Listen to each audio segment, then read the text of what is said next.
اور براہ راست سے آپ کو لاہور جہاں پہ وفاقی وزیر مذہبی امور حج 2025 کی مناسبت سے تقریب سے خطاب کر رہے ہیں. اور یہ اس سے پہلے ٹریننگ تقریباً زیادہ فوکس ہم اس پر کر رہے ہیں. اس لیے کر رہے ہیں کہ ہمارے حجاج کو وہاں جا کر بہت زیادہ پریشانیاں بھی ہوتی ہیں اور اس سے ان کو بہت ساری چیزیں کی معلومات بھی نہیں ہوتی. تو ہمارے پاس وقت ہے، ہم ان میں صحیح طریقے سے معلومات بھی فراہم کر سکتے ہیں اور اس کو ٹرینڈ بھی کر سکتے ہیں تاکہ کوئی ایسا ایشو بھی پیدا نہ ہو.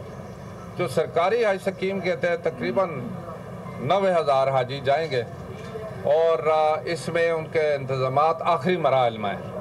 تقریباً جو پری حج کے جتنے بھی انتظامات ہیں یہاں پر ہیں یا سعودی عرب میں تقریباً آخری مراحل میں ہیں. اور اس سلسلے میں وزیر اعظم کی بھی واضح ہدایات ہیں اور پھر اس پر میں اپنی ایک ذمہ داری بھی سمجھتا ہوں کیونکہ یہ خالصتاً اللہ کی رضا کے لیے بھی کام ہے. ایک ذمہ دار چاہے وہ منسٹر ہے، چاہے سیکٹری ہے، چاہے ڈائریکٹر ہے، چاہے کوئی اور اس سے افسر ہے یا اہلکار ہے، وہ اس وزارت کے ساتھ اگر ہے تو وہ اگر خالص نیت سے کے ساتھ اگر اس پر اپنی ڈیوٹی سر انجام دیتا ہے تو اس کو اس کے ساتھ اس کا ثواب بھی ملتا ہے. اور یہ ہمارا عقیدہ ہے کہ اللہ کے مہمانوں کی خدمت کرنا یہ ایک بہت بڑے ثواب کا ذریعہ بنتا ہے. اور جس طرح ہم سنتے ہیں علماء کرام کہتے ہیں کہ عبادت سے تو جنت ملتی ہے، خدمت سے خدا ملتا ہے. جب اللہ تعالیٰ کی ذات اقدس عرفہ اس کی نظر کسی پر ہو جائے تو باقی کیا چیز ہے، ہر چیز اس کو مل جاتی ہے.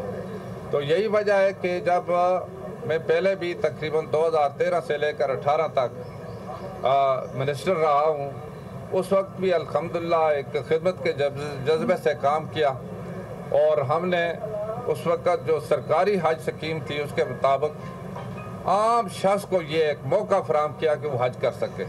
تقریباً جو اس وقت حج کا جو پیکج تھا وہ 2.5 لاکھ ایوریج 2.5 لاکھ ہوا تھا اور جو 3,20,000 سے کم کے 2.5 لاکھ پر ہم لے آئے تھے. اور اس سے پہلے اس میں کھانا بھی نہیں تھا لیکن ہمارے وقت کھانا بھی شامل ہوا.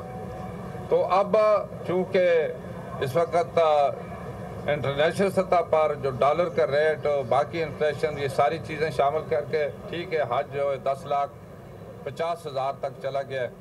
وفاقی وزیر مذہبی امور سردار محمد یوسف کی حج تیاری 2025 کے حوالے سے نیوز کانفرنس. سبسکرائب کریں اور بیل دبائیں تاکہ کوئی خبر رہ نہ جائے.